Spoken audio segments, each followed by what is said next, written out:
After the wonderful start we had in World Noir Volume 1, I eagerly jumped into the second film, Witness in the City from 1959, a French noir movie. And this movie, before I get into it, I will preface this with saying that if you have any doubts at all about this set, pick it up, check this film out. I'm going to spoil some mild things within the first 15-20 minutes of this movie, which I found to be real surprises, real twists and turns, but I feel I need to mention them to talk about the movie. So if you haven't seen it, don't let me spoil it for you. Go and check this film out, come back and let me know your thoughts after the fact. It's one to be discovered. So let's jump into some spoilers, mild spoilers for the start of Witness in the City. Witness in the City has a phenomenal opening, an absolutely blistering start. For the first half hour, this film just does not let up and create something that is breathtaking. We open up at the start to a train as we see a man pushing his lover, forcing her out the door to her death.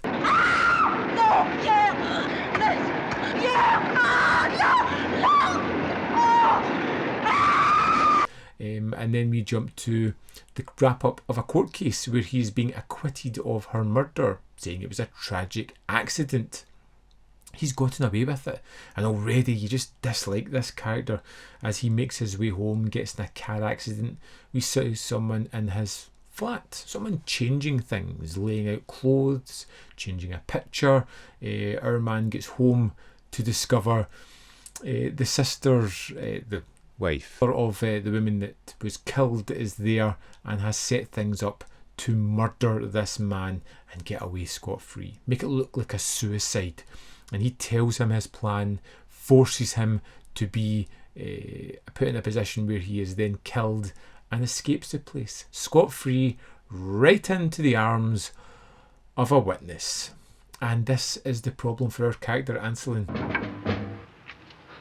Je commençais à m'inquiéter. This is a character whom is a tough one to really dislike or like, because he has done something horrific at the start, but his intentions are retribution. So at the heart of it, you have a very complicated character, one that I find is hard for the viewer to really attune to either hate or like immediately. As things go on, your opinion gets a little bit cleared up, and we kind of follow the taxi driver a lot of this one, the witness who saw this character at the start. And it's one of those movies that makes you wonder, what if Anselin had just left things as they were, didn't chase after the taxi driver, didn't try to infiltrate his life, didn't try to find out some more information or kill him? Would they have got away with this dastardly deed? Was it anxiety driven, neurosis? What made him continue to chase after this taxi driver than leaving well enough alone? C'est vous qui allez mourir, exécuté pour l'assassinat de Jeanne Denise Ancelin, ma femme. Vous êtes fou, Ancelin. Je suis innocent et vous le savez. It's a kind of interesting idea, but after that blisteringly exciting and thrilling first half hour, we then have another hour where we're just watching the characters. We're watching the scenes play out as we see our taxi driver being followed by our murderer, him dealing with his love, trying to get a love life started by meeting the woman of his dreams and trying to woo her.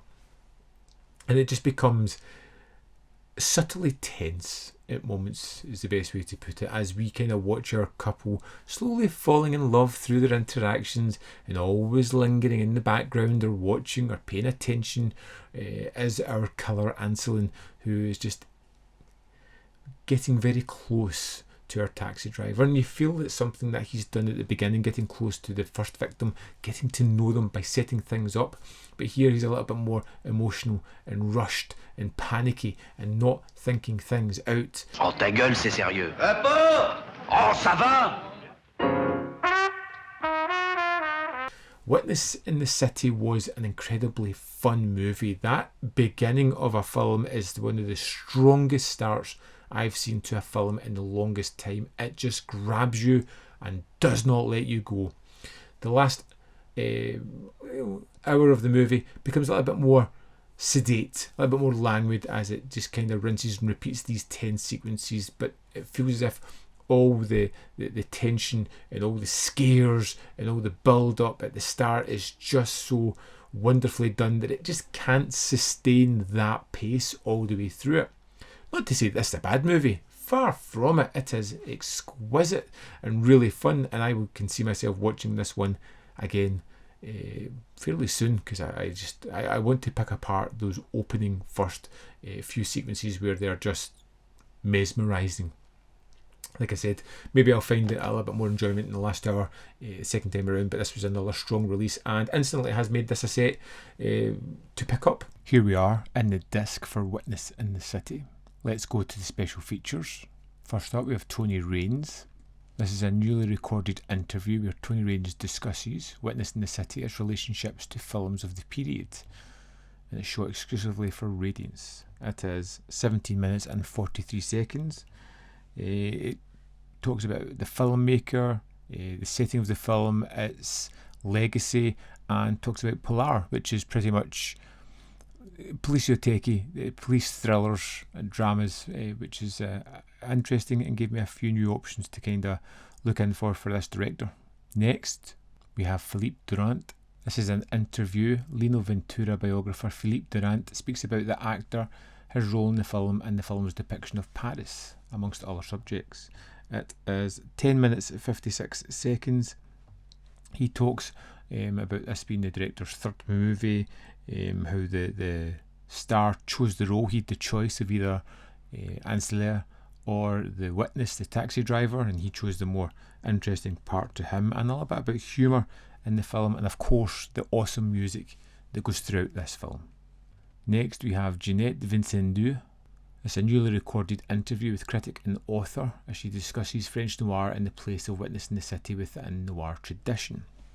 I like this one because it's 22 minutes 42 seconds, but it gets into the aspect of what is a noir and how France was conceived to not be great with noirs, but obviously that changed quite a bit with some of the big names that came out like Rififi and things like that, and Witness in the City, a movie that should be more better regarded than it actually is. And that's the extras for Witness in the City.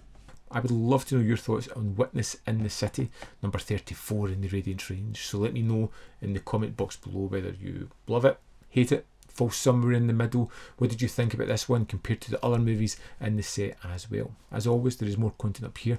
You can see more of my stuff. And in the description box below are links to the Patreon membership program and manvfilm.com. Always in which you can support me. Thanks for watching, and I'll see you next time.